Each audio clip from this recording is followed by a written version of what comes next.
ഇപ്പോൾ ഇതുവരെ വയനാട് ദുരന്തം രക്ഷാപ്രവർത്തനങ്ങളുടെ ഏകോപനം മറ്റു കാര്യങ്ങളിലെല്ലാം വിശാലമായ യോജിപ്പാണുള്ളത്. മുഖ്യമന്ത്രിയുടെ നേതൃത്വത്തിൽ നല്ല രീതിയിലുള്ള പ്രവർത്തനങ്ങൾ ഏകോപിപ്പിക്കുന്നു. പ്രതിപക്ഷ മേധാവ് ഉൾപ്പെടെ എല്ലാവരും സഹകരിക്കുന്നുണ്ട്. എല്ലാ രാഷ്ട്രീയ പാർട്ടികളും എല്ലാ സംഘടനകളും അതിനോട് യോജിച്ചാണ് നിൽക്കുന്നത്.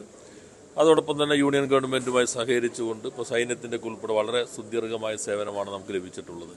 അപ്പോൾ എല്ലാവരും ഒന്ന് ചേർന്ന് വിഭജനങ്ങളില്ലാതെ ഒരേ മനസ്സോടെയാണ് ഇതേവരെയുള്ള ഈ ഘട്ടത്തെ നേരിട്ടിട്ടുള്ളത്. എന്നാൽ ഇനിയുള്ളത് കുറെ കൂടി കടുപ്പമുള്ള ഒരു ദൗത്യമായിരിക്കും.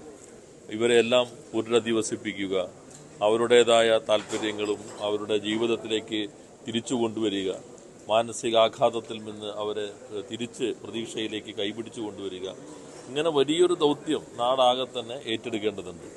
അതിൽ നമുക്ക് ഏറ്റവും ശരിയായ രൂപത്തിൽ വിനിയോഗിക്കാൻ കഴിയുന്ന ഒരു സംവിധാനം എന്ന നിലയിലാണ് മുഖ്യമന്ത്രിയുടെ ദുരിതാശ്വാസ നിധിയിലൂടെ ഇത്തരം കാര്യങ്ങൾ ചെയ്യുകയുമുള്ളത്.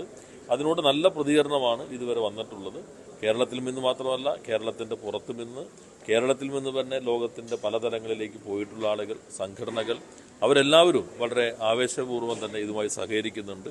അപ്പോൾ അത് മറ്റ് വിവാദങ്ങളിലേക്കൊന്നും ഈ ഘട്ടത്തിൽ പോകേണ്ടതില്ല.